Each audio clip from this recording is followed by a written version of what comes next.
El día de hoy les voy a hablar sobre una noticia que no se ha mencionado demasiado y entiendo por qué no se menciona demasiado. O sea, cuando tiene que ver con instituciones como esta, hay como una defensa prácticamente corporativa dentro de los canales alternativos de YouTube, pero me parece un tema interesante porque cuando hay mal gasto en cualquier cosa y hay estatismo en cualquier área, hay que criticarlo, hay que ser transversal. Y hoy día vamos a hablar del gasto millonario que decidió hacer el ejército de Chile en medio de pandemia y problemas económicos nacionales, en que se usó fondos públicos para comprar espadas. Gasto millonario, que me parece que es bastante innecesario, hay que hacer la crítica. Y también porque, insisto, que muchas veces se ve como si hubiera una defensa corporativa de este tipo de instituciones y no es el caso. Aquellos que recuerden en este canal somos bastante críticos de manera transversal para todo aquello que no va de acuerdo a nuestros principios. Entonces tratamos de seguir un poco esa línea. Pero antes de continuar y ver este gasto millonario por parte del ejército de Chile en tiempos de pandemia y de crisis económica, quiero agradecerle a la suscriptora Carmen Uribe, que se convirtió en la suscriptora más reciente en decidir hacer un aporte voluntario único por Flow al canal. Así que muchas gracias Carmen, te lo agradezco mucho. Es gracias a aportes como el tuyo y el de otros suscriptores que este proyecto sigue adelante y se mantiene independiente.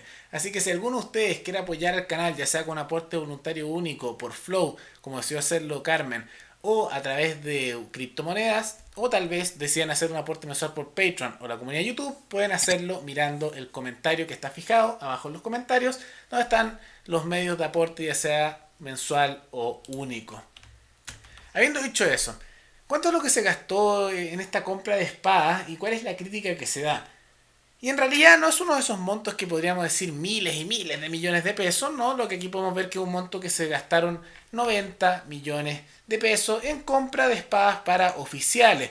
Ahora ellos justifican esto diciendo que no, que es importante para hacer una renovación, etcétera. Pero una crítica que hizo la Comisión de Defensa, y que me parece que es adecuado, es por qué se tiene que estar gastando en espadas en medio, por pequeños que podrían llegar a ser los montos, aunque eso igual una cantidad de dinero, cuando, y ellos dicen que se podría gastar en cajas de comida o en ayuda. Yo pienso cuando esto podría ser un gasto innecesario que se reduzca y permitir que ese dinero esté en el bolsillo del ciudadano común y corriente. Porque al final estos gastos hacia el ejército, como lo son hacia otros organismos estatales, en realidad salen del bolsillo del ciudadano común y corriente. En la práctica es estatismo, en que se saca dinero del bolsillo del ciudadano, que todos los días el Estado se lo saca con los impuestos, y una parte va para ministerios, otra para políticos, y algunos va para cosas como esta, espadas en el ejército, o trajes de oficiales, o cosas por el estilo.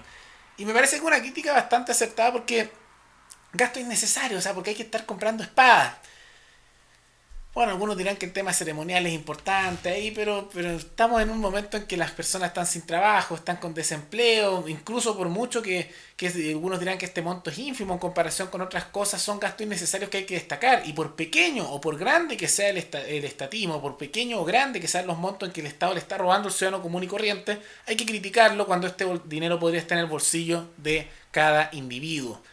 Y en realidad lo quería enfocar no solo por el gasto innecesario y la crítica respectiva, sino que recordar que en esta institución, que es el ejército, también hay otro tipo de situaciones. Esto es un tema de malgasto y no es el único. Ha habido también malgasto con el tema de compra de armamento militar, de tanques, de aviones y a veces de ciertas irregularidades. Porque ya conocemos que además de gasto innecesario también ha habido casos de fraude en el ejército. Se ha visto donde también ha habido un malgasto constante de millones, millones y millones de dólares que va aumentando todo el rato, constantemente, y que parte de ese dinero sea para el mal gasto, parte a veces desaparece, sea el tema de fraude, y a veces se da en esta situación con casos de corrupción.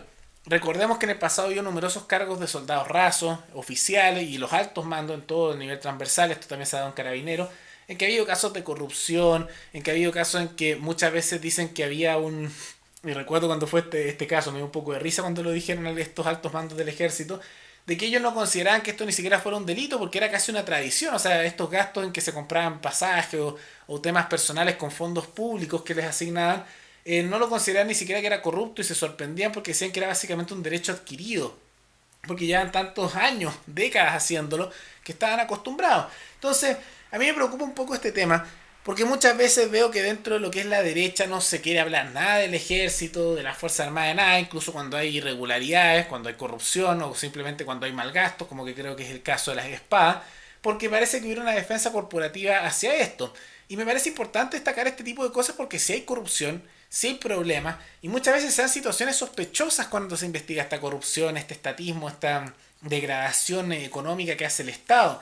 Porque, por ejemplo, en el pasado hubo la situación de un capitán del ejército, Rafael Harvey Valdés, que denunció casos de corrupción al interior del ejército de Chile. Y esto va por la mano del mal gasto y el uso de fondos públicos para gastos innecesarios o también para corrupción, para robo de dinero, uso para uso personal.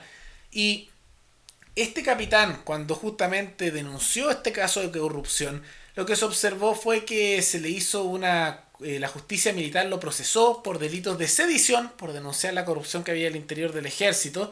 Se le dio prisión preventiva en unidad militar. Después la fiscalía militar lo condenó a cárcel por 5 años, a presidio por 5 años. Y posteriormente, en julio de ese mismo año, la Corte Marcial le revocó los cargos. Y posteriormente, este señor, que su único crimen fue denunciar corrupción al interior del ejército, intentó que la justicia ordinaria lo ayudara en este tema y no se le aplicó a su caso. Y ahora, hace no mucho tiempo, se le pidió su renuncia y se le sacó de, básicamente, se le hizo el retiro, como le dicen, a este capitán por parte del ministro de Defensa. Entonces, esto es importante porque uno, es medio raro, alguien denuncia de corrupción y después lo juzgan, lo meten a la cárcel, después no hay compensación de ningún tipo y posteriormente la justicia lo desecha y después se le pide el retiro. Es casi como que se quisiera guardar silencio sobre el tema. Y se junta con los otros temas de corrupción y malgasto. Entonces hay que enfocar estos temas porque situaciones como los de este capitán son media sospechosas. Situaciones también como estos malgastos son innecesarias y hay que hacer una revisión importante con respecto a lo que ocurre dentro del ejército, porque muchas veces en razón de lo que llaman de la seguridad nacional, para guardar secretos internos, se terminan justificando porque dicen que hay seguridad nacional y se impide conocer esta información privilegiada. Se permiten que se ocurran este tipo de situaciones que son o malgasto o corrupción o muchas veces de personas que denuncian estos hechos y simplemente se les saca el camino y con un poco de silencio. Y no voy a decir que esto es culpa solo de la derecha que encubre un poco este tema. La izquierda tampoco habló mucho de este tema, en realidad se quedaron un poco callados con esta situación y uno llega a preguntarse por qué. Pero es importante que critiquemos y que también se empiece a mirar con más detalle a todas estas instituciones estatales que son muchas veces apreciadas más por lo que es la institucionalidad de la derecha, porque en ellas, al igual que con todo organismo estatal, al igual que con todo lo que el Estado está metido, hay corrupción, hay mal gasto, hay casos justamente de aquellos que denuncian y desaparecen o simplemente a veces lo desestiman y se olvida un poco el tema y tenemos que denunciar esos casos en todo donde los lugares donde se encuentren. Es súper importante ese tipo de cosas. Entonces, más gasto innecesario, ojalá no se haga. Estoy seguro que hay otros gastos innecesarios, como el caso que recuerdo en años anteriores, que lo hemos hablado en este canal, donde se gasta en equipamiento militar que después queda abandonado en el desierto y es por gastar fondos públicos. Como saben, en el Estado, si no gastas tú los montos que te asignan, terminan reduciendo tu presupuesto, entonces siempre gastan en cosas innecesarias para que no se los bajen. Y esperemos que se reduzca este gasto y ojalá se pueda dar mayores investigaciones sobre estos casos de corrupción, porque da la impresión de que en realidad no se estuviera dando mucho valor o si no se investigara demasiado este tipo de temas. De todas maneras, recuerden que me pueden recomendar alguna noticia abajo en los comentarios y nos veremos en el siguiente video. Hasta luego.